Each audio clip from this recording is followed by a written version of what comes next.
দিনে দিনে বাংলাদেশ দলের অবনতি, টেস্ট ওয়ানডে কিংবা টি-20 কোথাও নেই স্বস্তি।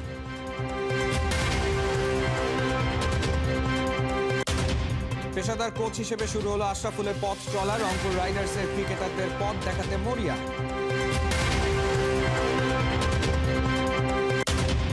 অভিভাবকের দায়িত্ব পালন করেছেন বাফুফের সভাপতি। হারের পরদিন বাংলাদেশ দলকে উজ্জীবিত করেছেন তিনি। ফিফা বিশ্বকাপ বাছাইয়ে প্যারাগুয়ের বিপক্ষে মাঠে নামছে আর্জেন্টিনা, ব্রাজিলের প্রতিপক্ষ ভেনেজুয়েলা।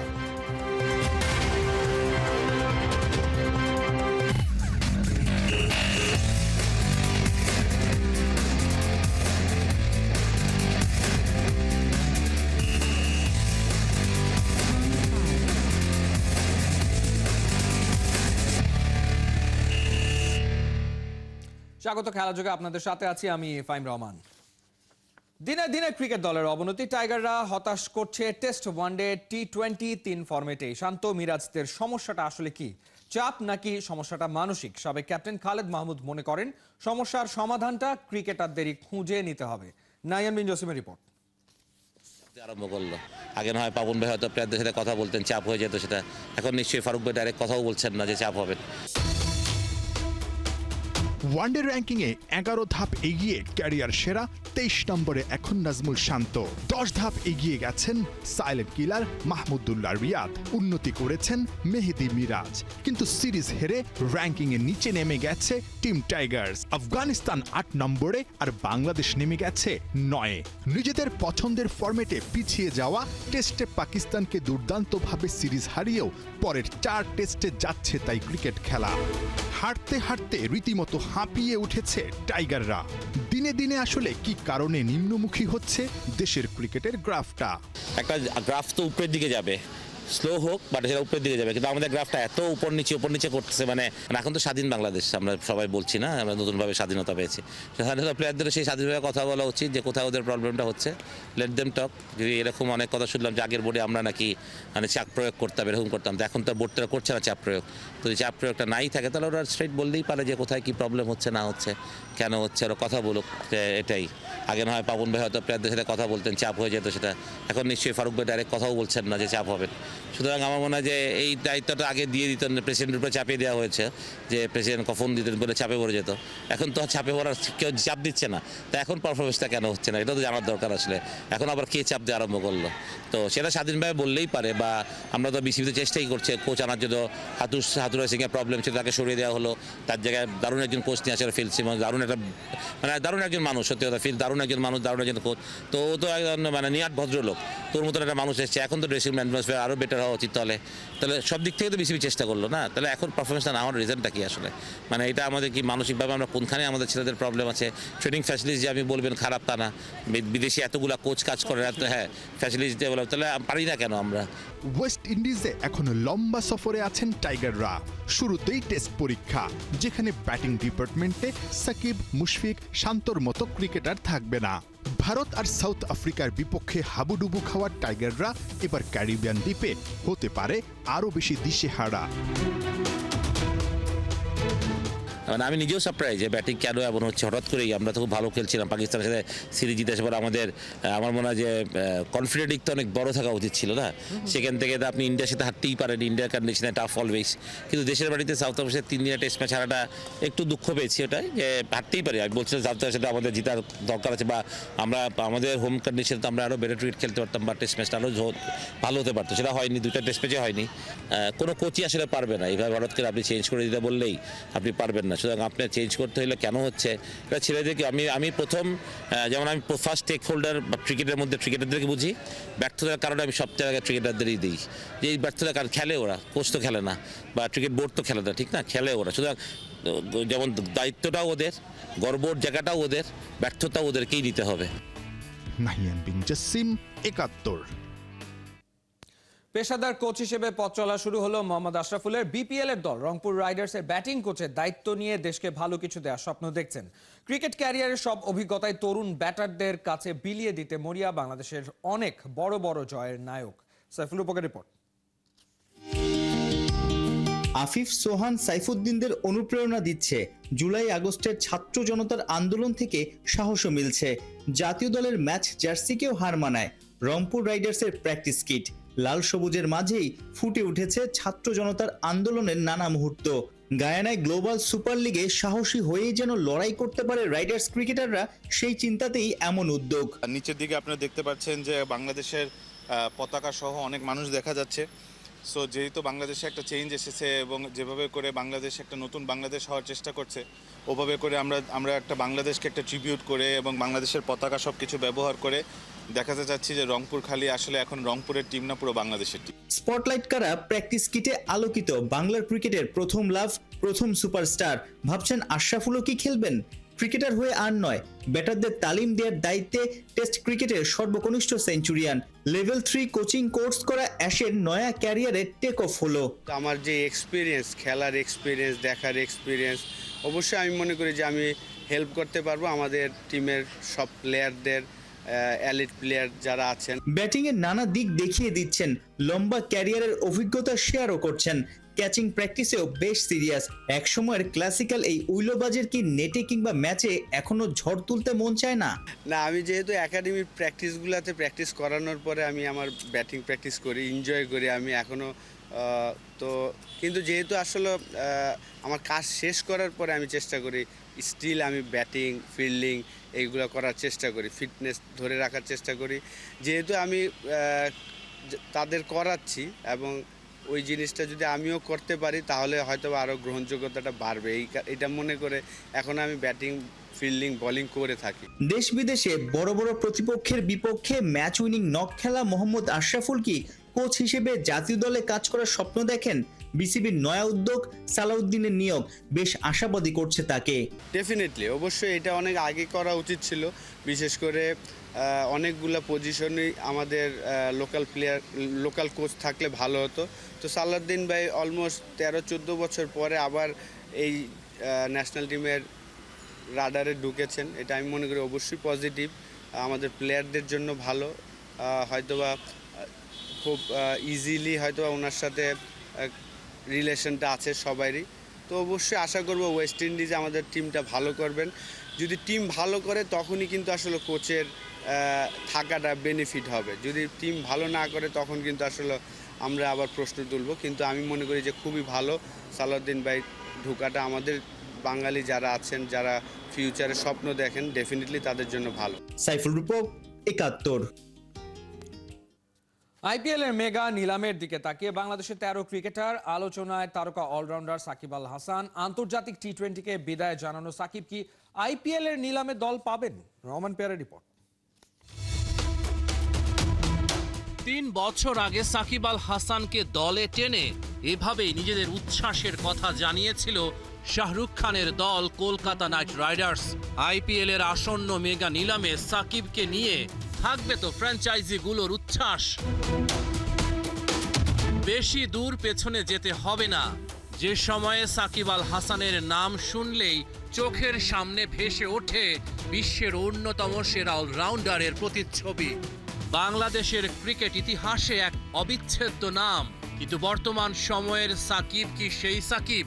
মাঠের বাইরে ও মাঠের ভেতরে তার যাত্রা কি আসলেই এক অনিশ্চিত ভবিষ্যতের দিকে নিয়ে যাচ্ছে? বাঁহাতি অলরাউন্ডার বেশ কঠিন বছর কাটিয়েছেন। ঘরের মাঠে বিদায়ী টেস্ট খেলতে পারেননি। আন্তর্জাতিক ক্রিকেটে তার ফেরা নিয়েও শঙ্কা হয়েছে তৈরি। 2023 সালের নভেম্বর থেকে পর্যন্ত 29টি টি-20 খেলেছেন সাকিব। শিকার করেছেন 27টি উইকেট। ব্যাট হাতে সবচেয়ে বেশি ধুঁকছেন। এই 29টি ম্যাচে 50 করেছেন মাত্র 3 বার। 2টা হাফ শতক বিপিএলে আর একটা নেদারল্যান্ডসের বিপক্ষে টি-20 বিশ্বকাপে। 2021 সালে শেষবার আইপিএলে দেখা যায় সাকিব আল হাসানকে। এই টুর্নামেন্টে 71 ম্যাচে 793 রান এবং 63 উইকেট তার নামের পাশে। কিছু ভারতীয় গণমাধ্যমের মতে এবারের নিলামে সাকিবের দল পাওয়ার সম্ভাবনা কম। তাদের বিশ্লেষণ, তারকা অলরাউন্ডার তার সেরা সময়ে নেই। রহমান পেয়ার, ৭১। যত দ্রুত সম্ভব জাতীয় দলের ফলাফল দেখতে চান বাফুফের নবনির্বাচিত সভাপতি তাবিদ আউয়াল। কিংস অ্যারেনায় মালদ্বীপের বিপক্ষে বাংলাদেশের হার দেখেছেন গ্যালারিতে বসে। সাবেক এই ফুটবলার নোট ডাউন করেছেন খুব দ্রুতই কমিটি মেম্বারদের সাথে বসবেন বিষয়গুলো নিয়ে। বিস্তারিত খালিদ জামিলের রিপোর্টে।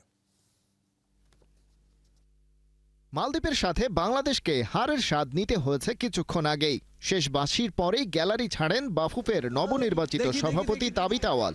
গণমাধ্যম মন্তব্য জানার চেষ্টা করেছে বটে, তবে সাফ জানিয়ে দিলেন কথার আগে কাজটা করতে চান। ক্যামেরা আর মাইক্রোফোনের জটলা এড়িয়ে তাই মাঠ ছাড়লেন ভাঙা মন নিয়ে।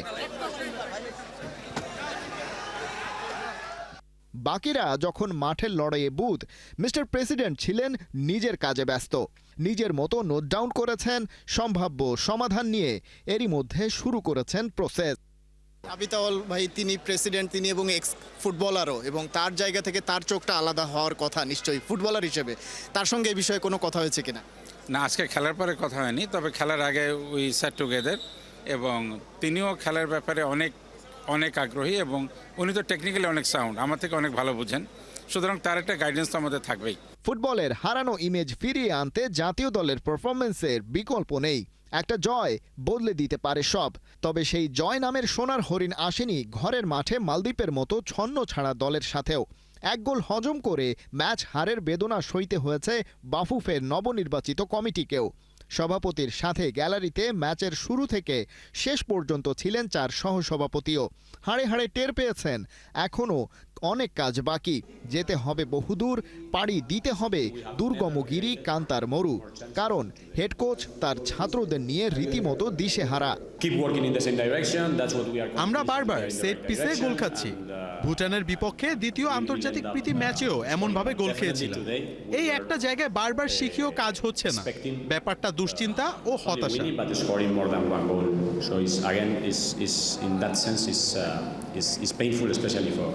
আমার মনে হলো যে ডেভেলপমেন্টে যথেষ্ট কাজ করার সুযোগ আছে, এবং আমরা যদি আমাদের প্লেয়াররা খারাপ নয়, যে অপরচুনিটিগুলো শেষের দিকে এসছে হয়তো সামহার লাকটা ক্লিক করে নাই, বাট আমার মনে হয় আরেকটু বেশি নজর দিলে ভবিষ্যতে আমরা ভালো করতে পারি। পুরনো সব ঝেড়ে ফেলে সামনে তাকাতে হবে। নতুন ফুটবলার গড়ে তোলার কাজটা শুরু করতে হবে শুরু থেকে। কঠিন এই চ্যালেঞ্জ জয় একদিনের কাজ নয়, তবে ফুটবলকে ভালোবাসা সাধারণ মানুষ তো পরাজিতদের কাতারে থাকতে চায় না। খালিদ জামিল, ৭১, ঢাকা। মালদ্বীপের সাথে হারের পর ফুটবল সমর্থকদের ক্ষোভের মুখে পড়েন জাতীয় দলের কোচ ও ফুটবলাররা। তবে অভিভাবকের দায়িত্ব পালন করেছেন বাফুফের সভাপতি তাবিদ আউয়াল। ম্যাচের পরদিন সকালেই টিম হোটেলে গিয়ে পরের ম্যাচের জন্য উজ্জীবিত করেন ফুটবলারদের। অর্ণব বাপির রিপোর্ট। দেশের ফুটবলে এরকম ঘটনা ঘটেনি আগে। জবাবদিহিতার মুখোমুখি হতে হয়েছে জাতীয় দলের ফুটবলার, কোচ সবাইকে। বাংলাদেশ আলট্রাস যারা 90 মিনিট দল যেমনই খেলুক বা কোনো বড় দলের সঙ্গে হারুক, ওরা সবসময় ফুটবলারদের পাশে, ফুটবলারদের জন্যই গর্জন তোলে। যেই দলটা 1 বছর ধরে আন্তর্জাতিক ম্যাচে নেই, সেই দলের সঙ্গে ফিফা প্রীতি ম্যাচে 1-0 গোলে হারাটা মেনে নিতে পারেনি ওরা। তাই তো খেলা শেষে স্টেডিয়াম থেকে বেরোনোর পথে এরকম ভুয়া ভুয়া বলে চিৎকার শুনতে হয় গোটা দলের সদস্যদের। শুধু তাই নয়, কোচ কাবরেরা অনেকটা সময় অপেক্ষা করতে হয় বাসে ওঠার জন্য, এবং সবাই তখন চিৎকার তোলে, গেট আউট কাবরেরা। ফুটবলারদের বাস আটকে অনেকটা সময় বিক্ষোভ প্রদর্শন করে আল্ট্রাসের সদস্যরা।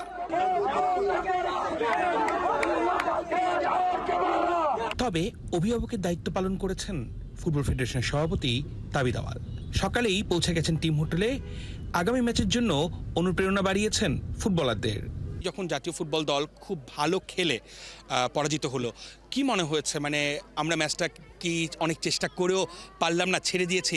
এই ম্যাচটা নিয়ে আসলে কি বলবেন? আপনি মাঠে বসে দেখেছেন ম্যাচটা।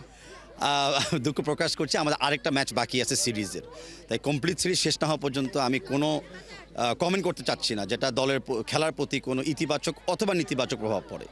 সেক্ষেত্রে আপনি আজকে সকালেই কিন্তু জাতীয় ফুটবল দলের হোটেলে চলে গেছেন তাদেরকে উজ্জীবিত করতে। অন্তত একটা ম্যাচ বাকি, ফুটবলারদের কি মেসেজটা ছিল আপনার? Message very simple. আমাদের ফুটবলরা দর্শক মনে করে তারা ভালো খেলেছিল, দর্শক চায় তারা আগামী ম্যাচও ভালো খেলে অ্যান্ড নট ফিল যে হেরে যাওয়ার জন্য তারা অ্যাব্যান্ডেন হয়ে গেছে। তা আমি খালি আমার পক্ষে না, ফেডারেশন বা বাংলাদেশের দর্শকদের পক্ষে আমি গিয়েছিলাম ফুটবলারদেরকে বার্তা দেওয়ার জন্য যে হেড আপ, চিন আপ, নেক্সট ম্যাচে যেন জয় আসে। এই আত্মবিশ্বাসটা, এই মোটিভেশনটা অন্তত নিয়মিত করার মাধ্যমে ফুটবলের ডেভেলপমেন্টটাই তো হোপ করছেন, সেটাই তো বিষয় দাঁড়াবে। আমরা সবাই একই জিনিস হোপ করছি, অনেকে অনেকভাবে অবদান রাখবো, অনেকে অনেকভাবে কন্ট্রিবিউট করব, বাট আমাদের গোল একটা যে ফুটবল ডেভেলপ হবে আর নতুন স্টার্স ডেভেলপ হবে। দুইটা ফিফা প্রীতি ম্যাচের দ্বিতীয়টায় শনিবার মালদ্বীপের মুখোমুখি হবে রাকিব, তপু, মোরসালিনরা। অর্ণব বাপি, ৭১। মধ্যরাত থেকে ভোর টান উত্তেজনায় ফিফা বিশ্বকাপ কোয়ালিফায়ার ব্যাক ইন অ্যাকশন। সম্মুখ সমরে ভেনেজুয়েলার সামনে ব্রাজিল। খেলা শুরু বাংলাদেশ সময় রাত 3টায়। এদিকে হেভিওয়েট এনকাউন্টারে টেবিল টপার আর্জেন্টিনা বনাম আনবিটেন প্যারাগুয়ে। খেলা শুরু শুক্রবার ভোর 5:30টায়। কোহিনুর করার রিপোর্ট। বিশ্বকাপ বাছাইয়ে দলটা ছিল টালমাটাল, ঘরে বাইরে মাঠ থেকে ড্রেসিং রুমে স্বস্তি নাই কোথাও। তবে কি ইতিহাসের সবচেয়ে খারাপ সময়ের সামনে দাঁড়িয়ে 5 বারের বিশ্ব চ্যাম্পিয়নরা ব্রাজিল পারবে তো সরাসরি কোয়ালিফাই করতে? গভীর রাত পেরিয়ে অবশেষে এলো সোনালী সকাল। ব্রাজিল ঠিকই খুঁজে নিয়েছে জয়ের মোমেন্টাম। বছরের শেষ ফিফা উইন্ডোতে অ্যাওয়ে ম্যাচে পয়েন্ট টেবিলের 4-এ থাকা ব্রাজিলের সামনে 8 নম্বরের ভেনেজুয়েলা। একে তো সাম্প্রতিক পারফরমেন্স, তার উপর অতীত পরিসংখ্যান। এই ম্যাচে আপার হ্যান্ডে 5 বারের বিশ্ব চ্যাম্পিয়নরা। দু দলের 30 লড়াইয়ে 24টিতে ব্রাজিলের জয়। ভেনেজুয়েলা জিতেছে 2 ম্যাচ। ভেনেজুয়েলার বিপক্ষে শেষ 11 ম্যাচে অপরাজিত ব্রাজিল। এদিকে সব প্রতিযোগিতায় শেষ 5 ম্যাচে জয়হীন ভেনেজুয়েলা। শেষ 2 ম্যাচে প্রতিপক্ষের জালে 6 গোল দিয়ে ব্রাজিল হজম করেছে কেবল একটা। ভেনেজুয়েলার বিপক্ষেও ইনজুরির লম্বা লিস্ট দরিভেলের হাতে। Neymar, Alisson Becker, Rodrygo, Militao, কোথাও নেই কোনো সুখবর। তার উপর খানিকটা চিন্তা বাড়িয়েছেন ভিনিসিয়াস জুনিয়র। রিয়ালের জার্সিতে উড়ন্ত ফর্মে, অথচ জাতীয় দলের হয়ে নামলেই বদলে যান এই ফরওয়ার্ড। ভিনি অস্বস্তিতে রাখলেও ব্রাজিলকে আত্মবিশ্বাস দিচ্ছে রাফিনিয়ার পারফরম্যান্স। নভেম্বরের শিডিউলের 2 ম্যাচেই রাফিনিয়ায় দলটা নিউ নাম্বার 10। এদিকে ভেনেজুয়েলায় ব্রাজিল শোয়ের রেশ না কাটতেই প্যারাগুয়েতে শুরু হবে বিশ্ব চ্যাম্পিয়ন আর্জেন্টিনার ম্যাজিক্যাল শো। হাই ভোল্টেজ ক্ল্যাশে 6-এ থাকা ট্রিকি প্যারাগুয়ের সামনে মেসি অ্যান্ড কোং। প্যারাগুয়ের বিপক্ষে হেড টু হেড পরিসংখ্যানে আর্জেন্টিনারই আধিপত্য। দু দলের 111 লড়াইয়ে আলবিসেলেস্তাদের জয় 60 ম্যাচে। প্যারাগুয়ে জিতেছে 16 ম্যাচ। প্যারাগুয়ের বিপক্ষে শেষ 6 ম্যাচ অপরাজিত আর্জেন্টিনা। শেষ 15 ম্যাচে মেসিরা হেরেছে কেবল 1 ম্যাচ। আর প্যারাগুয়ের বিপক্ষে শেষ 12 লড়াইয়ে আর্জেন্টিনার হার 1 ম্যাচে। ব্যক্তিগত পারফরম্যান্সের তালিকায় সবার উপরে লিওর নাম। বিশ্বকাপ বাছাই মেসির ধারের কাছে নেই তার কোনো সতীর্থ। গেল ম্যাচে বলিভিয়ার বিপক্ষে করেছিলেন ক্যারিয়ারের 10 নম্বর হ্যাট্রিক। সব মিলিয়ে লিওর গোল এখন 6টা, 3 গোল নিয়ে তারপরেই নিকোলাস ওতামেন্দি।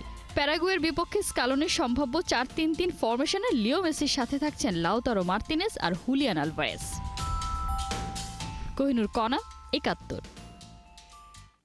চলছে খেলাযোগ সরাসরি সংবাদ অনুষ্ঠান দেখতে চোখ রাখুন ৭১-এর ফেসবুক পেজে এবং সাবস্ক্রাইব করুন ৭১-এর ইউটিউব চ্যানেল ৭১-এর সাথে।